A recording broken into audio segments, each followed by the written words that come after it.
So, Senator Sanders, do you want me to call you Senator Sanders or Bernie? Which one? Bernie is fine. Okay, great. Bernie, thank you for being here. Thank you for giving me some of your time. It's obviously absolutely integral that we get as much information as possible to the young people. And I fortunately happen to be someone that the young people listen to for whatever reason. I'm trying to... I suspect for very good reasons, because you're a wonderful entertainer. Oh, thank you so much. I try to do the best I can with that platform that I've amassed as a result of that entertainment. And part of that is this conversation that we get to have today. So yesterday, there was a debate. It was arguably one of the most frustrating pieces of television that I've ever had the misfortune of witnessing. I wanted to know, how do you think it went? Okay, I certainly agree with you. It was kind of painful to be watching. I did a little bit of shouting at the television. And it was certainly not one of the great moments in American history. But here's what is important, Halsey, and that is we not get sidetracked by that kind of show, that we focus on what is really going on in America. Yeah, I agree completely. I think, one of the greatest struggles that we have right now is that the election and all of the events that are surrounding it have kind of turned into a bit of a media frenzy, where this is unfolding a little bit more like a reality television show and less like a very serious event that's going to impact, as you said, 300 million lives. And You are exactly right. And I want everybody to understand that is not what this is about. It's not whether, Trump can scream louder than Biden can. Mm-hmm. What it's about is how we address the real problems facing the American people. Mm-hmm. And we don't talk about that anywhere near as much as we should. Yeah. And I know that you talk about these issues. Mm-hmm. And that's what the American people want to hear as we speak right now, literally in our country, the wealthiest country in the world. There are millions of people who are wondering how they're going to put food on the table to feed their children.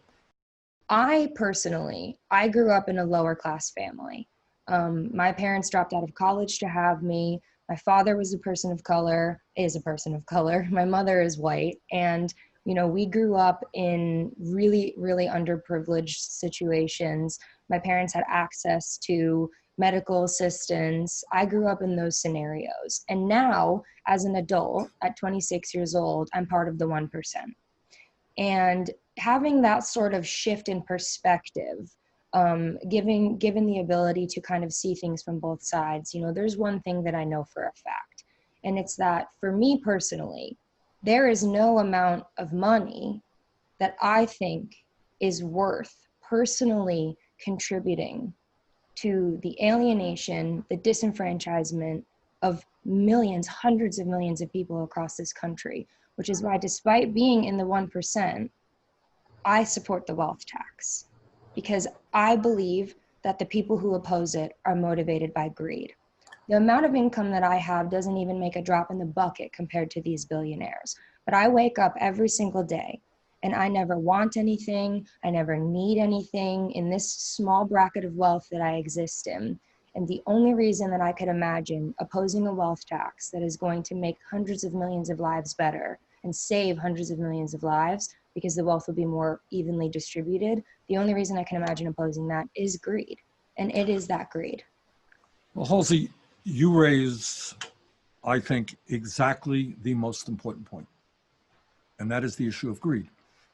All of us know and have friends who are dealing with addictive problems, right? With alcohol, with drugs, with food, whatever it may be. Greed is an addiction. And the insanity of it is that there are people out there who have billions of dollars. They couldn't spend it in 1,000 lifetimes. Mm-hmm. And you know what they're prepared to do? They're prepared to cut Social Security and Medicare and Medicaid in order to have billions more. And they lie and they cheat. The drug companies out there charge us 10 times more for the same exact drugs as are sold in Canada, Mexico, any place else in the world. While people die, they make billions in profits. Yeah. So you put your finger on the basic issue. Yeah. And that is, we have an economy which is controlled by people who are incredibly greedy. They want more and more and more, so that we end up with 3 people in America owning more wealth than the bottom half of our society. Got that? Oh, 3 yeah. people. Top 1% owns more wealth than the bottom 92%. 45% of all new income created goes to the 1%. So yes, what we need to do is say to the people on top, sorry, we got folks, 500,000 people who are homeless. We got kids who are hungry. You are not going to have billions and billions and billions while so many people suffer. We must deal with the issue of income and wealth inequality, and I thank you for recognizing that. Of course, we must eradicate billionaires. It's just an absolutely preposterous concept. It's really interesting to think about, you know, what a Biden administration would do in terms of the way that we can start small and the way that that can spiderweb out into the aid of a lot of the scenarios that we're talking about. One of those things really does start with the wealth tax. Every study in the world has shown that the best way we can spend federal dollars is in early childhood education and in childcare. Kids who have good quality early childhood education do better in school. They do better in school, they're not going to drop out. Maybe they'll go to college. Maybe they'll become scientists or doctors or teachers. Investing in children is the best investment that we can make. Why don't we do that? Yeah. And it gets back to the point you raised earlier. Greed, greed, greed. And that is what we have got to deal with.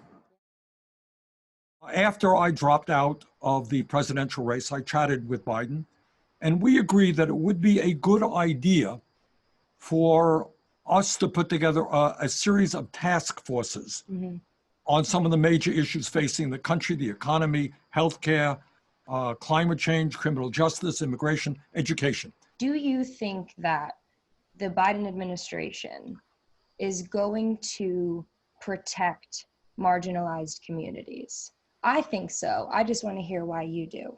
This I do know, that Biden has a great deal of empathy as a human being. And I do know, having talked to him on a number of occasions, he is more than aware of the suffering that is taking place in our country right now.